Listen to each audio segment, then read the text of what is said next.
Maravilha. Professor, saindo um pouco da prática, né, da política pública ali no dia a dia das pessoas e trazendo um pouco aqui mais para a questão de planejamento público, médio, a longo prazo, tem um plano na cidade de São Vicente que chama São Vicente 500 anos. Queria ouvir, principalmente, até porque o Caio Amado, que é o prefeito que implementou, é meu amigo, né? Encontrei ele agora aqui no Pacaembu, lá no encontro de prefeitos que teve. Um abraço, inclusive, aí pro Caio Amado, e que foi aluno aqui da EASH, né? Queria que você falasse um pouco do Caio e também desse plano pra gente, por favor. Muito bacana, Fernando. Antes, então, de transitar, né, das políticas públicas para aquilo que a gente chama de gestão governamental, porque a gestão governamental é essa área da gestão pública que fica escondida, entre aspas, um pouco secundarizada. Atrás, né, do balcão? Atrás do balcão, como você bem colocou no início da nossa conversa, né? É aquilo que às vezes as pessoas não enxergam, mas que é importante para o dia a dia da administração pública. Então, por exemplo, poucas pessoas conseguem ver que por trás do funcionamento de uma escola pública, de um posto de saúde, de um CRAS na assistência social, você tem ali processos de compras públicas, processos de planejamento e orçamento, processos de gestão de pessoas, onde você contrata, você treina, né? Enfim, tudo isso eu chamo metaforicamente de casa de máquinas, né? O que é a casa de máquinas? É aquela coisa que, fazendo aqui uma metáfora, né? Imagine que nós estamos num navio, né? E ali a gente está dentro do navio, usufruindo de um passeio e tal, né? Mas para aquele navio funcionar tem uma casa de máquinas. Só que ninguém quer ir lá ver essa casa de máquinas ou dá pouca importância para isso. Essas são as chamadas áreas meio da administração pública, que são fundamentais para que ocorra as áreas finalísticas. Para que eu tenha educação, saúde, cultura, assistência social, eu tenho que ter o funcionamento dessa casa de máquinas. Mas o que eu queria destacar, né? Que nos 3 exemplos que nós demos de boas práticas de políticas públicas, cada um desses exemplos exalta, né, um objetivo de desenvolvimento sustentável. Então você falou muito bem do caso de São José dos Campos, né, onde a gente estava falando da integração do transporte público com as bicicletas. Estamos lá falando do ODS 11, né, de cidades e comunidades sustentáveis. Isso é só para a gente linkar, que às vezes as pessoas pensam, as políticas públicas elas têm que estar voltadas, né, para um objetivo maior, e os referenciais, os ODS, os Objetivos de Desenvolvimento Sustentáveis, são fundamentais, né? Já no caso de reciclagem, lá em Piracaia, nós estamos falando do ODS 12, sobretudo, né, de consumo e produção responsáveis. Ou neste caso que você acabou de trazer, né, de Santa Rita do Sapucaí, nós estamos falando sobretudo de um ODS 9, dessa relação entre indústria, inovação e infraestrutura, ou mesmo de um ODS 4, de educação de qualidade, né? Eu acho que isso para a gente mostrar que não basta você ter boas práticas de políticas públicas, que essas boas práticas têm que estar referenciadas em objetivos globais, né, como esses ODS que nós acabamos de citar, que são alguns dos 17 ODS. Mas vamos falar então agora um pouquinho de gestão governamental, né? Para falar sobre isso, o caso de São Vicente é um caso lapidar. Por quê? Imagine um município na Baixada Santista que tem uma renda per capita baixíssima, né? Então você olha ali, você está espremido, vamos assim dizer, entre Praia Grande e Santos, né?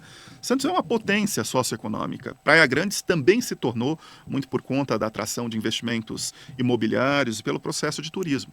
Quando você olha para São Vicente é uma cidade de grande porte, mais de 300 mil habitantes, mas com uma receita corrente por habitante, ou seja, aquilo que o prefeito tem à disposição para gastar por habitante na cidade, é muito pouco, Fernando. Resultado, você não consegue dar conta do município apenas com os recursos que você arrecada na própria cidade, ou mesmo aqueles repasses obrigatórios que a União precisa fazer. Muito bem. Neste caso, como que um prefeito ele começa a pensar formas de captação de recurso, né? E captação dentro de critérios técnicos também, não apenas político, que faz parte, obviamente, a negociação com deputados para envio de emendas, mas também você começa a construir uma visão, né? E uma visão que não é uma visão simplesmente do próximo ano ou daqui 2 anos, uma visão de longo prazo, né, que extrapola, inclusive, o seu mandato. Por quê? Porque a tradição nossa de planejamento público no Brasil é uma tradição muito curto-prazista. Imediatista, né? A gente quer ver a pequena obra acontecendo. Só que tem coisas muito importantes. E eu acho que São Vicente conseguiu aproveitar bem. Primeiro, que essa ideia de planejamento de longo prazo ela não nasce do nada, ela nasce desse contexto, da própria necessidade do município e fazer uma captação extra de recursos. E junta isso com uma questão histórica interessante. São Vicente, que é considerado o primeiro município brasileiro, vai completar, né, logo, 500 anos. Então, juntou a ideia de um plano, né, São Vicente 500 anos, que é um plano de aproximadamente um horizonte temporal de 10 anos. Né? E o que você tem dentro desse plano? Imagine você, Fernando. O que eu quero para a cidade daqui a 10 anos? Isso é uma discussão importante.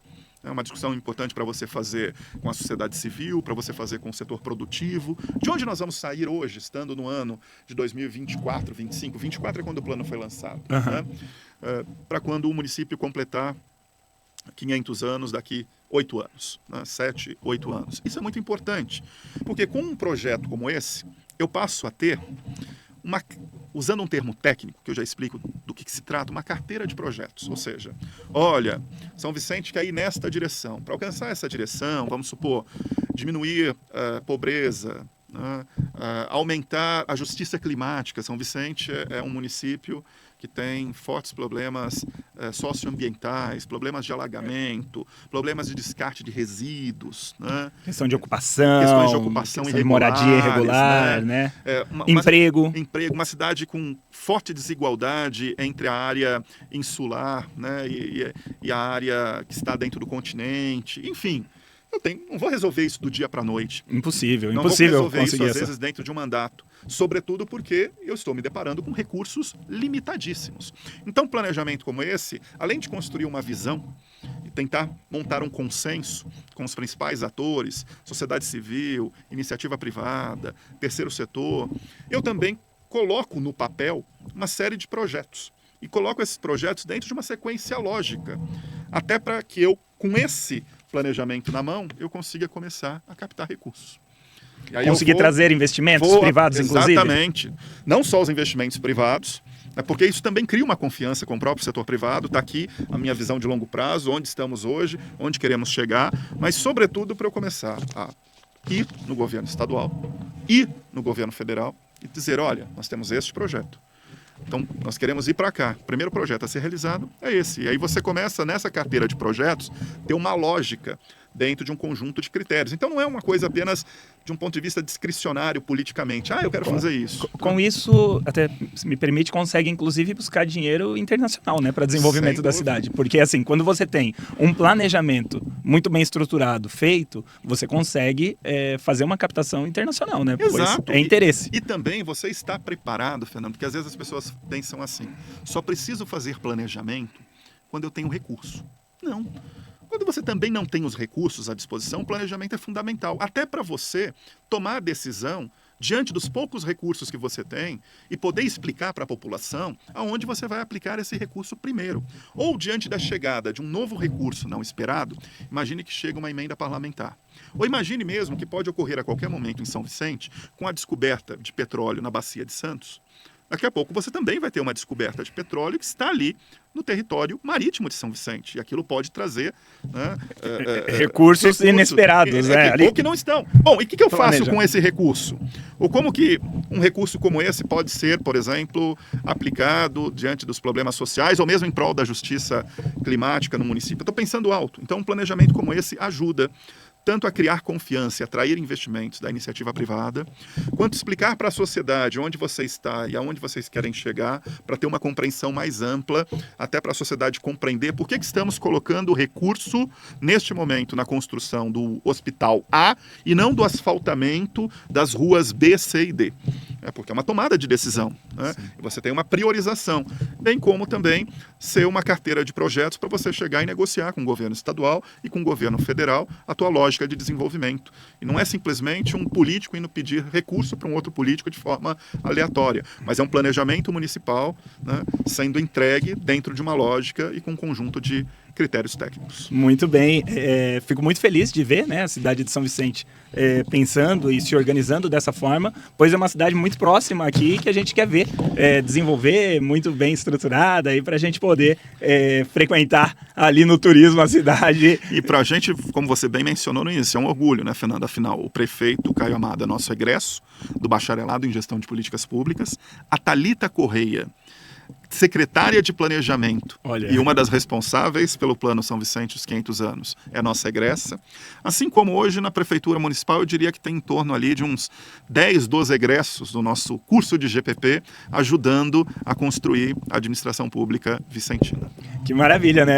É um orgulho poder ver os seus alunos desenvolvendo boas práticas aí pelo estado de São Paulo e pelo Brasil, Pelo né? Brasil, são 1.200 já. Já citou Pompeia, já citou São Vicente. E poderíamos continuar citando outros, afinal, são 1.200 egressos, ou seja, desde 2005, na entrada das primeiras turmas, né, a primeira turma se formou em 2008, até hoje já se formaram 1.200 pessoas só na nossa graduação em gestão de políticas públicas, que estão hoje pelo Brasil afora fazendo a diferença em políticas públicas e também na parte de gestão governamental. Que bacana. Vou aproveitar esse momento para mandar um abraço para a Aline Mota, que é egressa aqui também, que ajuda a gente nesse processo de organização do podcast aí. Um abraço, Aline. Obrigado sempre. A Aline também, que trabalhou conosco no nosso laboratório de gestão governamental, num momento muito importante, né, de organização de um projeto de extensão nosso que estava virando disciplina chamado Unicidade, que é essa relação da universidade com os pequenos municípios, buscando essa aproximação em prol de boas práticas na gestão pública municipal. Muito bem, muito bem.